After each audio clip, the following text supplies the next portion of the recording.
Shalom sahabat CS dimanapun Anda berada, saya sangat bersuka cita bisa menjumpai Anda semua untuk menyampaikan kebenaran firman Tuhan. Kebenaran firman Tuhan pada kesempatan kali ini berjudul Turun dari Surga. Turun dari surga. Pertanyaan, siapa yang turun dari surga? Untuk apa dia turun dari surga? Ya. Sebelum saya melanjutkan, bagi saudara yang baru pertama kali menyaksikan tayangan firman Tuhan melalui channel saya ini, saudara langsung subscribe. Subscribe itu gratis. Ya, jangan lupa tekan tombol lonceng notifikasinya supaya setiap kali saya menyampaikan firman Tuhan dan menerbitkannya, saudara yang pertama kali menyaksikannya. Turun dari surga. Yohanes pasal 6 ayat 38 sampai 40. Dikatakan begini, Yohanes 6 ayat 38, sebab aku telah turun dari surga bukan untuk melakukan kehendakku, tetapi untuk melakukan Dia yang telah mengutus aku. Nah, ini adalah pernyataan atau perkataan Yesus. Jadi yang turun dari surga itu adalah Yesus.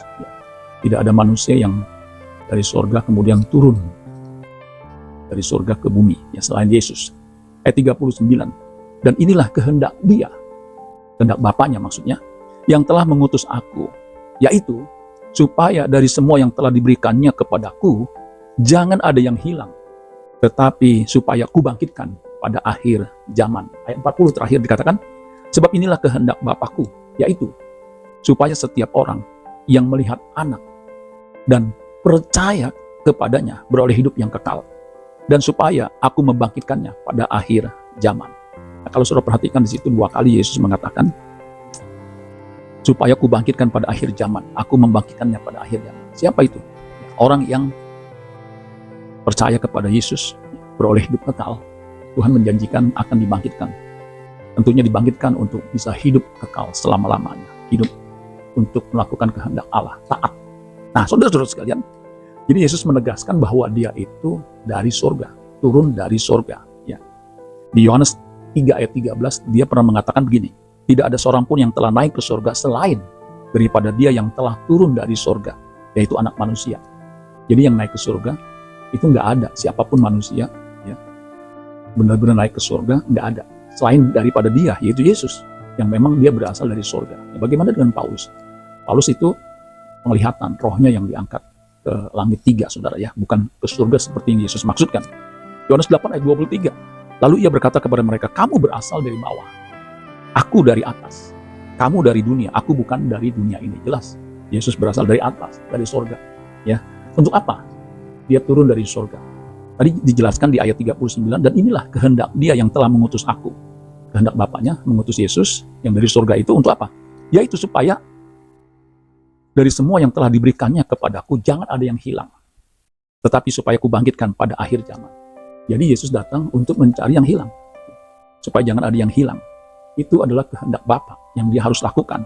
Kalau saudara baca di Lukas 19 ayat 10, sebab Anak Manusia datang untuk mencari dan menyelamatkan yang hilang. Jadi manusia berdosa itu sebenarnya berkategori digolongkan sebagai orang yang terhilang.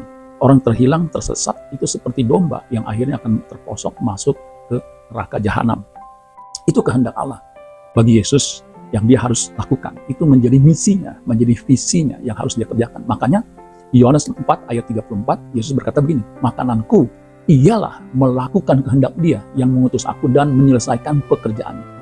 Jadi pekerjaan yang harus Dia selesaikan, ya, yang Dia harus taati, yang menjadi makanannya, ya, itu adalah menyelamatkan jiwa-jiwa yang tadi, ya, melakukan kehendak Allah. Kehendak Allah apa?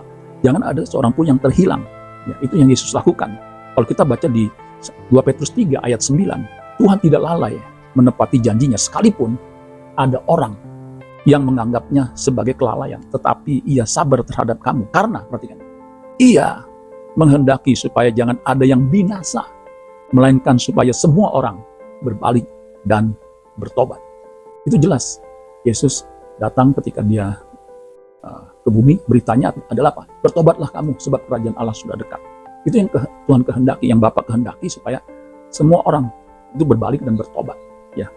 1 Timotius 2 ayat 3 dan 4. Itulah yang baik dan yang berkenan kepada Allah Juru Selamat kita, yang, ayat 4-nya, yang menghendaki supaya semua orang diselamatkan. Dan, perhatikan, memperoleh pengetahuan akan kebenaran. Jadi setelah diselamatkan, terhilang, ditemukan, diselamatkan, dan memperoleh akan memperoleh pengetahuan akan kebenaran. Artinya mengenal Yesus, sang kebenaran sejati itu. Dia adalah jalan kebenaran dan hidup. Dan tidak ada seorang pun yang sampai kepada Bapa kalau tidak melalui Dia. Jadi melalui Yesuslah kita bisa sampai kepada Bapa. Nah, itu kehendak Allah, saudara sekalian. Nah, bagaimana dengan kita sebagai orang percaya? Sebenarnya kita di bumi ini adalah pendatang, musafir. Bumi ini bukan hunian tetap kita, tapi hunian sementara. Dan kita juga sebenarnya dikategorikan sebagai orang yang dari atas. Kenapa?